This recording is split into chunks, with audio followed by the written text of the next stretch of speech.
Good morning. Surprising as it may seem, we are having difficulty getting past a certain hump. It is not a dramatic hump. It is a very little sentence, and because it is little, it slips past our watchfulness and sets up an altar where there should only be one. And the sentence is this: Can I afford this? Now, I know, and you know, it sounds sensible. It sounds adult and prudent. But I must say to you, in the light of spiritual revelation, that this little sentence has been our worship more than our inquiry. Do you see that?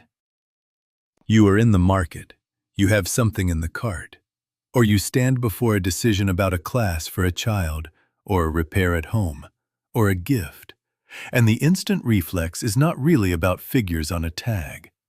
The instant reflex is to run to a God. Only most of us do not notice which God we run to. Is it the employer? Is it the number in the bank book? Is it the market's mood today? Is it the memory of last month's bill? Or, now listen carefully, do you turn to the interior source, which is cause, which is being, which is God as your very selfhood? Do you see that? The sentence, "Can I afford this?" is not about the price. It reveals the center to which you bow in that moment. Now, we are not entering any of the metaphysical platitude cliché business. We are not about to say, "Oh, don't bother with arithmetic. Charge it all. God will pay." No, that is not the message. The aim is not reckless spending. The aim is to uncover the hidden God we consult before we move, and to reverse the habit of consulting effects as if they were cause. God is individual being. God is your being. God is my being. This is not duality, not turning to a far-off deity to subsidize our whims. This is the humble recognition that all that God is, I am, and all that the Father hath is mine, as realized, as embodied, as consciousness. Do you follow that? Everyday life will expose this for you 10 times today. The bill arrives, the child asks, the shoe wears thin. The heart says generosity, the nerves say danger. Right there, before you take a step outward, notice which altar lights up. If it is the employer, the ledger, the rumor of recession, you will feel contraction because you have knelt to an effect and called it law.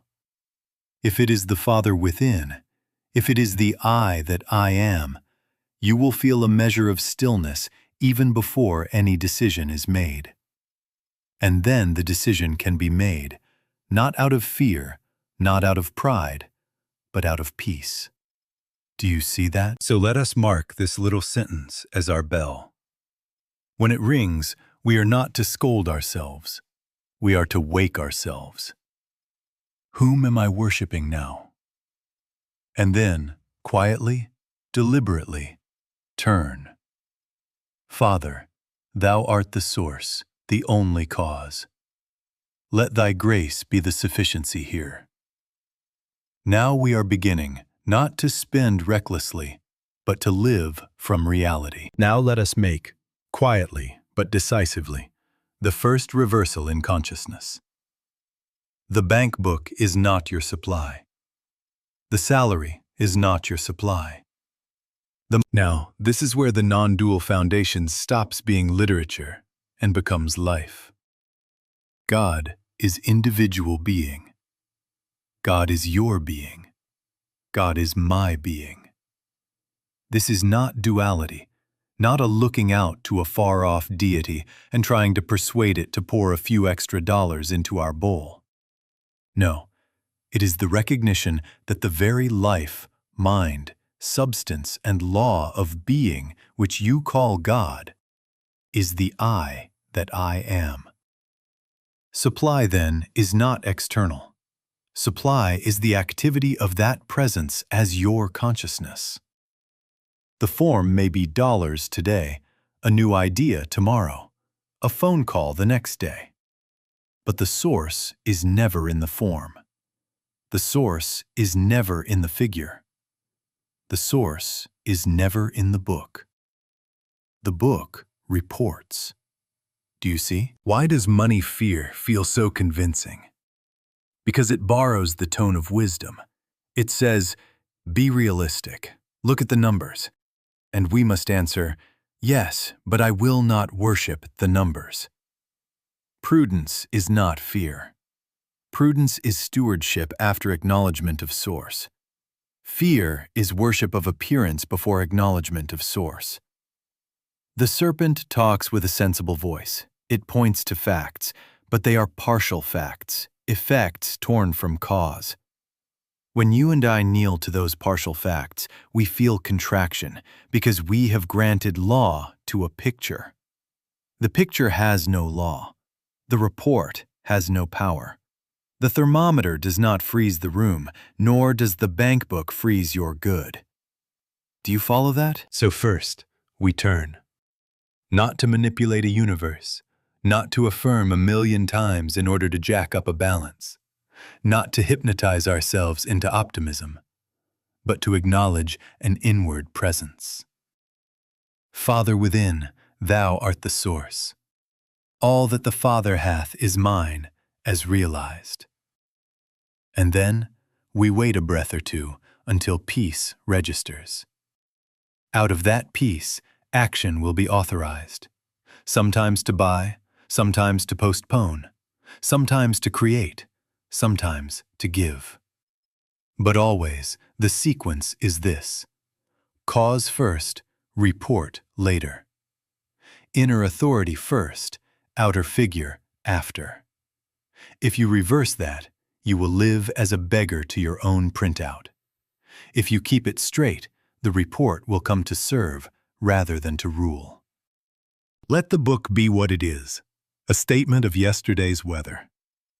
Let being be what it is, the sun that warms today.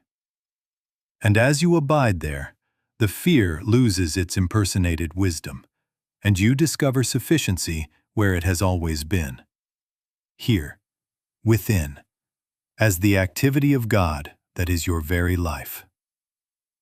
Do you see that? Now we must ask in utter honesty, where are you going to meet this fear? Out there at the counter, or here within? If the price tag shouts and the bill waves its arms, it is very tempting to do battle with paper and ink. But that is like arguing with the thermometer. The claim is not in the paper. The claim is in the acceptance of lack as law. Do you see that? When the old school teacher writes 2 times 2 equals 5 on the blackboard, you do not strike the chalk or tear the slate. You meet the belief in your own consciousness. You quietly realize 2 times 2 is 4, and there is no law to make it otherwise. And the error dissolves without a war. Now, in precisely that way, you do not battle the bill. You meet the suggestion of limitation in consciousness. This is not duality. This is merely a human form of turning within to where law is, to where cause is. For there are not many laws scattered through the economy to ensnare you. Not the law of inflation, not the law of bad luck, not the law of family history, not the law of insufficient education, not laws of age or market cycles, not laws of competition or scarcity. Only one law, and it is spiritual. God is individual being. God is your being. God is my being. The only law operative in your life is the nature of God expressing as your consciousness. Do you see that? The moment you grant authority to an outer law, you have set up a second power and you must serve it in fear. The moment you withdraw that authority and rest in the one law, you find yourself governed, provided for, directed from within. Now someone will say, but the bill still lies there. Certainly. And after you have met the claim where it is, you may write a check, you may call the vendor, you may budget, you may create. That is responsible action. What we are refusing is not arithmetic. We are refusing to let fear be the truth that authorizes our action. The authority for every step must be peace. Do you follow that? If you try to bargain with the receipt, you remain its debtor even when you pay it. If you meet the belief, if you consciously know within yourself, there is no law of lack in God, and God is my being, therefore there is no law of lack in me. The sense of bondage breaks, and then whatever outer act is required will be done cleanly, without the sting. The practical shift is this. You stop asking the external world for permission to be at peace. You stop asking the employer, the price tag, the calendar, may I rest? And you turn within to the I that I am, and you let peace declare itself first. Father within, thou art the law unto this scene. I withdraw power from appearance. I acknowledge one cause. Sit there, even if only for a minute, until the nervous grasping loosens and an inner yes or no appears. Then act on that yes or no. You will find that, more often than not, the figures bend themselves to that inner law, or another avenue opens, or a new idea is given. And even when the same check is written, it is written as a free one, not as a frightened one. Remember, you cannot pluck a shadow from the wall. You must turn to the object that casts it. The fear you feel in the store is the shadow. The object is the belief in two powers. Meet it where it lives, in consciousness, by acknowledging the one power, the one law, the one source, as your own being. Then go about your errands, not as a beggar to forms, but as a steward of grace. Do you see that? Now, before we take another outward step, we must put up a guardrail. Because here is where many of us get hurt. The moment we hear, God is my supply, there's a temptation to say, therefore I can charge everything. Therefore I can go ahead and indulge, and the bill will float away on angels' wings. That, my dear ones, is the metaphysical platitude cliché business at its worst. It is superstition in spiritual clothing. Do you see that? It is trying to make God a credit card, and it never works because it is still bowing to effect.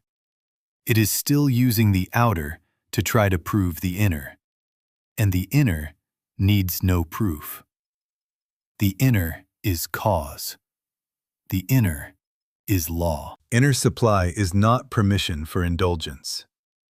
Inner supply is governance. It is the end of fear-driven decisions. The activity of grace within you is not a stimulant for excitement. It is a quiet, sober, impersonal authority. It never rushes. It never brags. It never says, let us do this to prove we are spiritual. It never says, let us show them. Those are the voices of appetite, vanity, and fear wearing a halo. The voice of inner government is this: peace. A stillness that does not need the purchase to be somebody, does not need the gesture to feel safe, does not need the receipt to certify worth. Do you follow that? So let us reframe afford in the light we are accepting. You are not promised outcomes that flatter the ego. You are promised access to right impulse, right restraint, right timing. Father within, is this for us now? Do you see that language? It is impersonal. It is not, give me this to prove thou art. It is, govern me, authorize me. Sometimes the answer will be yes, and you will buy with a free heart. Sometimes the answer will be no, or wait, and your freedom will be demonstrated in your ability to walk away without a trace of lack. Sometimes the answer will be give, and the figures will rearrange to reveal a sufficiency you did not anticipate. In all cases, the affording is peace first, form second. Remember, when God is your being, you are not trying to get something from God. There is not a you over here and a God over there to be persuaded. This is not duality. This is merely a human form of turning within to the I that I am and consenting to be governed from within. I can of my own self do nothing. Father, thou doest the works. That is not a poetic line. It is operational. It stops the nervous reach for proof. It breaks the spell that says, if I don't grab now, I'll be left out. Now test this in your own memory. When you have used the idea of God to run ahead of peace, when you have charged to show faith, how long did the glow last? An hour? By evening, the same old anxiety was sitting at the table waiting for you, and the statement at the end of the month preached a harsher sermon than any I could give. Why? Because you consulted the effect for identity and then tried to drape it in holy words. You made a god of excitement and called it guidance, and so you remained a debtor to appearance. Do you see that? The teaching is not how to get more money. The teaching is how to cease bowing to fear, to appearances, to proofs. The teaching is to let grace govern. As you stand there, quiet, letting peace be the authority, you will find yourself free to spend or to wait, to give or to refrain. And whichever it is, it will be without sting because it is God-governed action. This is inner supply, governance, not indulgence. And so let us bring it right down into the exact 60 seconds where the world usually wins. At the register, at the screen, with the thumb over the button. Here is the practice.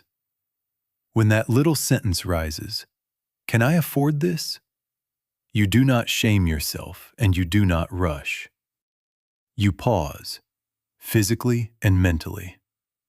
If you are in a store, rest the item in the cart and place one hand on the handle as if to steady a friend. If you are at the computer, draw the cursor away from the buy and let your hand rest. Then breathe and turn within. Now the turning is not mental arithmetic. It is not calculating scenarios. It is not scanning the bank app. The turning is this simple inner sentence, quietly, impersonal, and direct. Father, is this for us right now? Let thy grace be the sufficiency and the government here. I withdraw power from appearances. Then wait. Not to think, but to feel whether peace appears. Do you see that? This is not duality. This is merely a human form of turning within to the I that I am, consenting to be governed from within. I can of my own self do nothing. Father, thou doest the works. In these few seconds, your task is singular. Withdraw attention from the bank book as authority. Let it be what it is, a report you can consult later for stewardship, not a throne you consult first for identity. You are not forbidding yourself to review figures. You are forbidding yourself to bow to them as law. God is individual being. God is your being. God is my being. The only law in this moment is the nature of God expressing as your consciousness. Do you follow that? How does guidance show itself? Often, it is as clean and quiet as a bell muffled in velvet.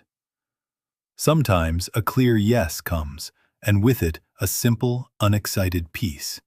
No rush, no performance, just yes.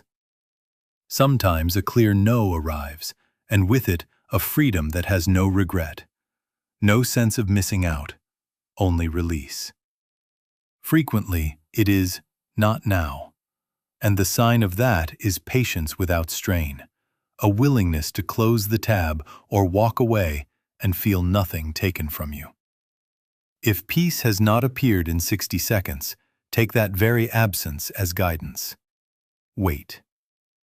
Waiting in peace is a richer affording than buying in fear. Do you see that? The first victory here is not the purchase. It is the quiet. It is the reclaiming of your center from the price tag, from the flashing button, from yesterday's report. In that quiet, you are no longer a debtor to appearance. You are an instrument under government. From there, if the impulse is yes, make the purchase and be done. No aftertaste. If it is no or not now, move on, with no after-argument, because the authority is peace and the peace has spoken. Practice this as faithfully as you would any craft. 60 seconds. Turn, declare, wait, feel, obey.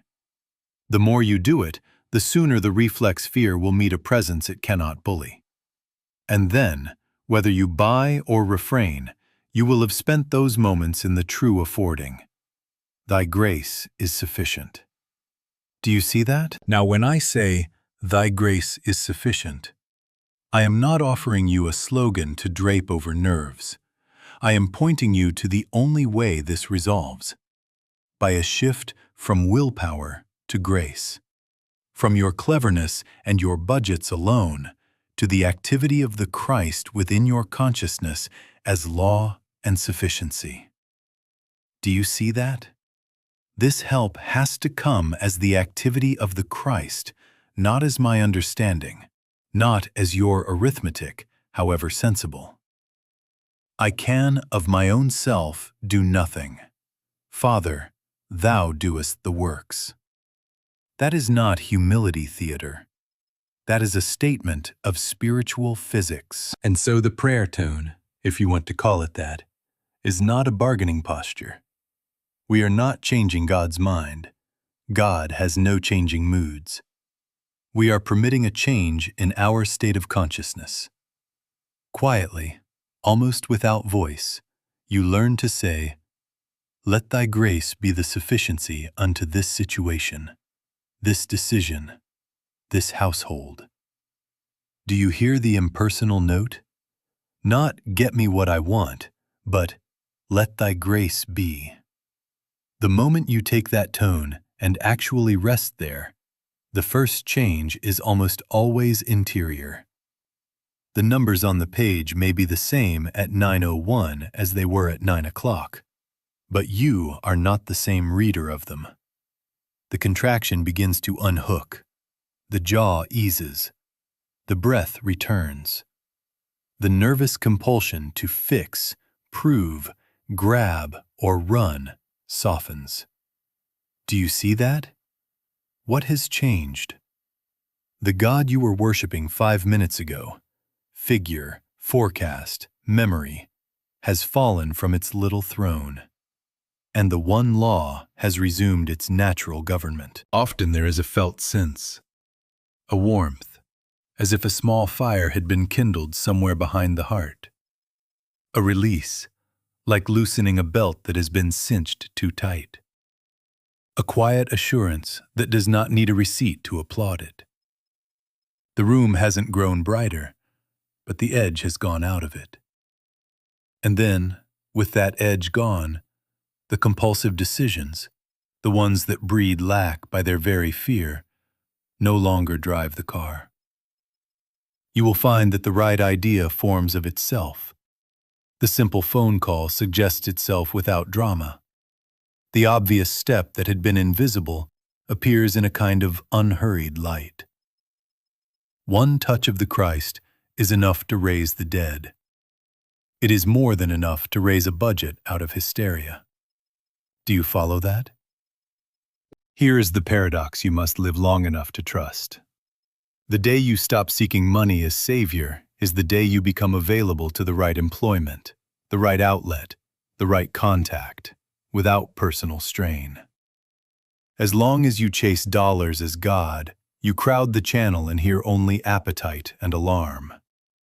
The instant you release money from the altar and let grace be sufficiency in consciousness, The activity of your life, the ideas, the work, the relationships, arranges itself on higher law. The email comes, not because you hectically poked every bush, but because there is an atmosphere of allness around you in which those who belong to your activity can find you. The budget gets done, but it is stewardship now, not worship. The plan is made, but it is authorization, not anxiety. This is not duality. This is merely a human form of turning within and consenting to be governed from within by what you are in truth. God is individual being. God is your being. God is my being. Supply, therefore, is not a thing to get, but a presence to feel, an activity to trust. First, it appears as grace in consciousness, peace, warmth, release, and then, obediently, forms take shape to report it. Let thy grace be the sufficiency here, and watch how quietly, how untheatrically, life answers. Do you see that? Now let us, gently but firmly, lay a hand on the deepest nerve in this whole matter. Beneath, "Can I afford this?" there is usually another sentence trying to get said. "Will I be safe?" And beneath that still, "Give me a guarantee, and then I will allow myself to be at peace." That is the hidden idol. Certainty as savior. Do you see that? Not money as such, not a particular bill or purchase, but the demand to be assured in advance before you will yield to the government of peace. Now, as long as certainty is your God, you will be its bondservant, and it will never give you what you ask. It will always require one more proof, one more zero, one more signature, one more insurance, and you will never be allowed to rest. Do you follow that? Let us name the respectable altars at which we so sincerely kneel. A steady salary, a large savings account, a spouse's income, a parent's legacy, a pension, a government program. All right in their place, all honorable as instruments, as channels, as reports, but false as God, false as cause, false as life. The bank book is not your supply. The salary is not your supply. The stipend is not your supply. They are thermometers. They can rise and fall. They can be changed, cut, frozen, multiplied. Being does not. God is individual being. God is your being. God is my being. Do you see that? The moment you treat any of these reports as life itself, you transfer your worship from the one law to a picture of law, and you must serve that picture with fear. Now, this is not duality. This is not the condemnation of money or planning or saving. This is merely a human form of turning within to correct the belief that life is in the numbers. We are not asked to be careless. We are asked to be God-governed. We are not told to despise a paycheck. We are told to refuse it the throne. We are not forbidden to maintain a reserve.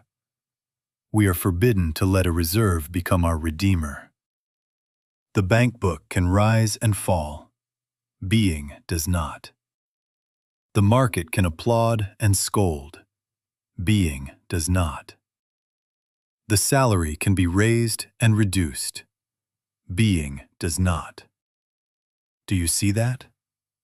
Peace does not come from a curve on a chart.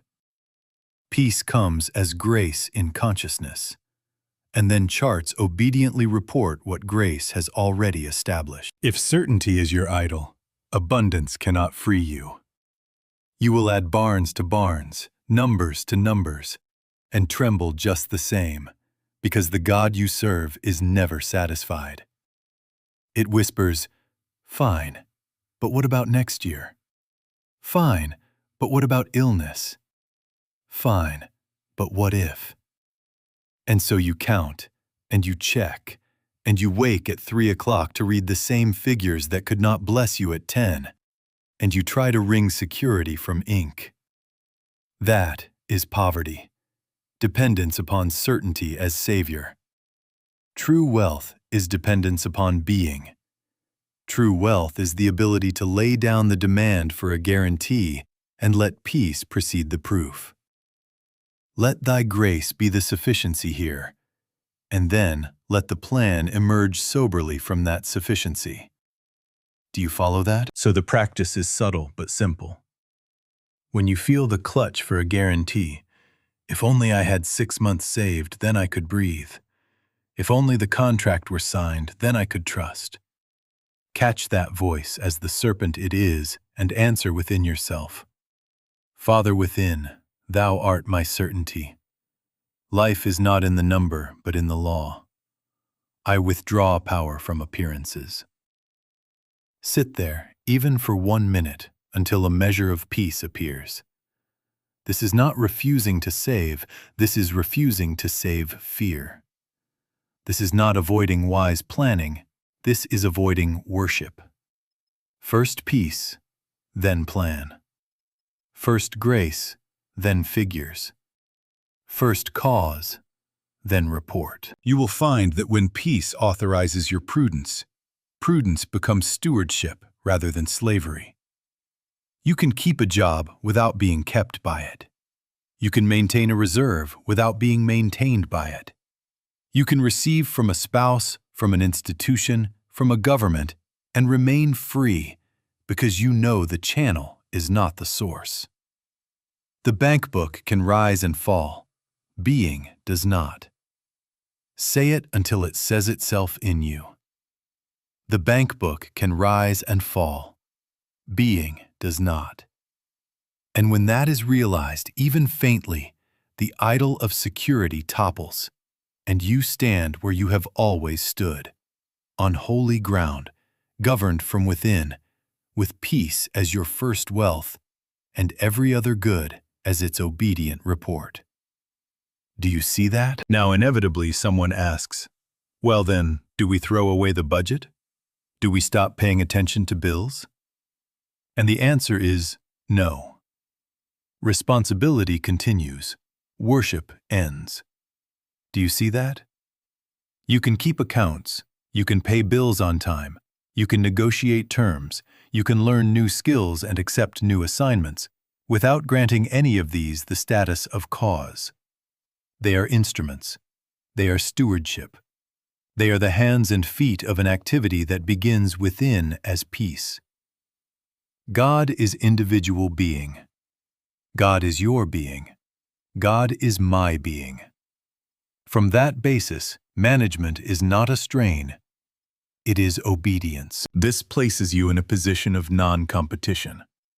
You are not squaring off against economics. You are not trying to outshout the market or outguess headlines.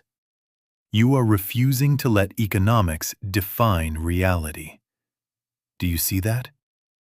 The budget is a map. It is not the territory. The forecast is a weather report. It is not the sun. We meet the claim of fear where it arises, in consciousness, and then we go about the arithmetic with a quiet authority. I can of my own self do nothing. Father, thou doest the works. The numbers then become a language grace can speak through, rather than a God that speaks over you. Here is the simple order of operations. First, turn within. Acknowledge source. Father within, thou art the law and the sufficiency here. Let thy grace be the government of this household. Wait until a measure of peace actually registers. Second, from that peace, lay out the figures, the dates, the obligations. Third, let peace authorize the next practical step. Call this one. Postpone that. Accept this project. Decline that purchase. Fourth, act cleanly, without drama. Fifth, close the book and return to gratitude. For the book is a report, not a shrine. Do you follow that? Now, there is a subtle trap at both edges. Some use spirituality to avoid maturity. God will provide, meaning I will not face my statements. I will not return calls. I will not practice discipline. That is not faith. That is fear investments. Others use maturity to avoid God. If I just perfect my system and grind hard enough, I need not kneel. That too is fear. Fear of yielding government to grace. This is not duality. This is merely a human form of turning within and letting grace govern the very maturity that life requires. Consider how it looks in a week. Guidance says no to a purchase. You decline it without shame, without the aftertaste of deprivation. You may even write a brief, honest note, not at this time, and feel free. Guidance says yes to a course to upskill. You register quietly, not to impress a manager or to post a boast, but because peace authorized learning as your channel of service. Guidance says, call and ask for terms.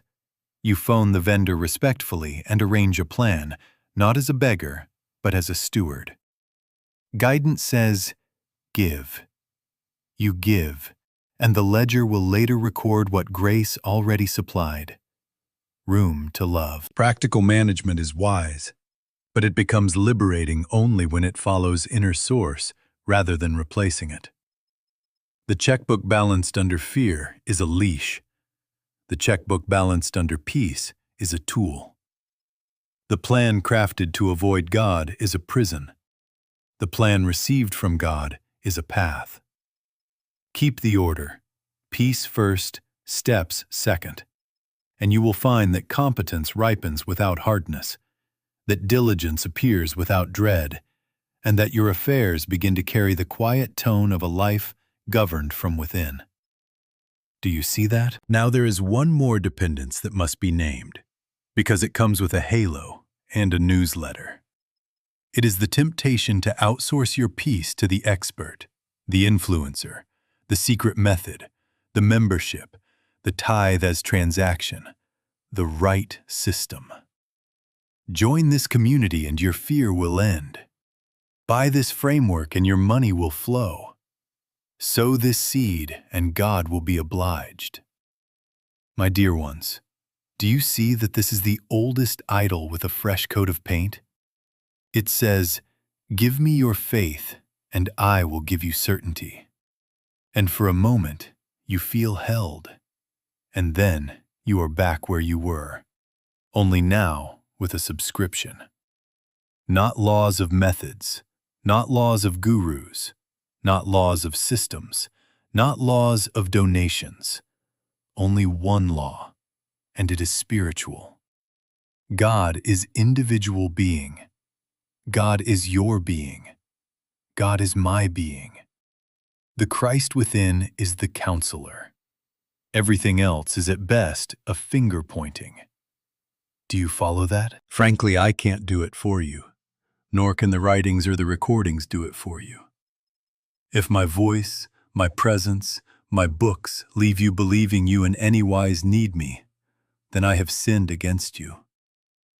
A man or a woman sins when they leave you in the position of believing you need them. If I thought these pages would bind you to a teacher or to an organization as savior, I would want to tear them all up. If I go not away, the Comforter will not come to you. Do you see that? The aim is not to fasten you to a personality. The aim is to free you into your own God being. I am a willing instrument. I'm willing to be still and let you be God. But the help must come as the activity of the Christ in your consciousness, not as my understanding. The infinite way is not a message. It is an experience. Now this is not duality. This is not the condemnation of teachers or tools or accountants or courses. This is merely a human form of turning within and letting the one law authorize any outer help. Sometimes guidance will say, "Yes, take that class." And peace will sign the enrollment, not fear, not desperation. Sometimes guidance will say, "Consult that professional," and you will do so as a steward, not as a beggar. Sometimes guidance will say, "Give," and your giving will be love, not a bribe to buy a blessing. Tithing that is a transaction is idolatry. Giving that is love is freedom. Membership that replaces God is bondage. Fellowship that serves God-governed life is instrument. Do you follow that? So here is the corrective. When the pitch comes, this is the system that will end your anxiety. Pause. Turn within. Father, is this for us right now? Let thy grace be the sufficiency and the government here. I withdraw power from appearances. Wait for peace to authorize your yes or your no. If peace says yes, use the tool and forget the personality. If peace says no, or not now, walk on and be unashamed. You are not rejecting help. You are refusing a second power. You are refusing to hire an intermediary to do what only realization can do. Shift your worship from effect to cause. You will know the teaching has succeeded when you stand on your own 2 feet in God, when your nights are quiet without a guru on your speed dial, when the bank book is a report and the teacher is a pointer, and the counselor is within. No more shall you worship in this mountain, nor yet in that temple, nor at that paywall, nor on that platform, but in spirit and in truth. God is individual being. God is your being. God is my being. The Christ within is the counselor. Everything else is at best a pointer. Then you are free. Do you see that? Now, since we are refusing intermediaries and refusing second powers, we must establish a simple rule of life that makes this refusal practical, rhythmic, embodied. 3 to 5 minutes, several times a day. Do nothing but go within, acknowledge presence, and rest as inner sufficiency. Not hours of struggle, not marathon vigils to impress heaven, but short, faithful intervals that train the nervous system to recognize peace as authority. Do you see that? The world repeats its suggestion every few minutes. Advertisement, email, headline, rumor. Therefore, your recognition must be more faithful than the noise if it is to govern you when the test comes. Here is how. Stop, sit, or stand quietly, morning on waking, midday somewhere between tasks, later afternoon when fatigue begins to editorialize, and evening before sleep. Close the door of thought long enough to say within yourself, simply, without display, "Be still. Father, thou art my being. God is individual being. God is my being. Thy grace is sufficient unto this household, this day, this body of affairs. I can of my own self do nothing. Father, thou doest the works. I needs seek nothing. I consent to be led. Then do not add to it. Rest. Let the words dissolve into a felt quiet, even if only a thimbleful of quiet appears. Do you follow that? This is not duality. This is merely a human form of turning within to the I that I am, and consenting to be governed from within. In these micro-intervals, you are not trying to get something to happen. You are training recognition. You are teaching your whole being what authority feels like, so that when a price tag shouts, or a bill arrives, or a forecast scowls, you will know the counterfeit by its heat. The payoff will come quietly at first. You will notice fear sooner, halfway up the throat, instead of after it has taken the wheel. You will recover sooner, minutes rather than hours, hours rather than days. You will make fewer panic-based decisions because panic will be recognized as a foreign ruler. The purchase that would have been made to silence a voice will be deferred without a bruise. The phone call that would have been avoided will be placed without dread. Life changes here. Not because the outer world loses the power to surprise, but because surprise no longer dethrones you. Set your expectation wisely. The battle returns. It returns in new disguises, finer arguments, prettier invoices. Victory is not perfection. Victory is the quicker return to center. Even after years, there will be mornings when the old sentence rises. Can I afford this? And you will smile because you hear it for what it is. A cue to a 3-minute homecoming. Be still. Father, thou art my being. Thy grace is sufficient. I need seek nothing. I consent to be led. And then proceed, governed. The bank book will go on being a report. Being will go on being God. And in that constancy, your days will take on the tone of one quietly trained to trust what is within more than what appears without. Do you see that? And so at last we come back to the little sentence that began our journey. Can I afford this? It will come again. It will come in the aisle, on the couch, at the screen. But now, when it comes, you recognize it as a bell, not a boss. You do not scold yourself. You do not argue figures in your head. You do not lunge for reassurance. You pause. You turn within. Quietly, almost as breathing, you say, Father, is this for us right now? Let thy grace be the sufficiency and the government here. And then you wait, not for a sign in the sky, but for the simple appearance of peace. If peace authorizes, you act. If peace withholds, you refrain. If peace says, not now, you walk past as if nothing had been taken from you. Do you see that? This is the threshold. This is the hump. And it is crossed not with fireworks, but with a transfer of authority.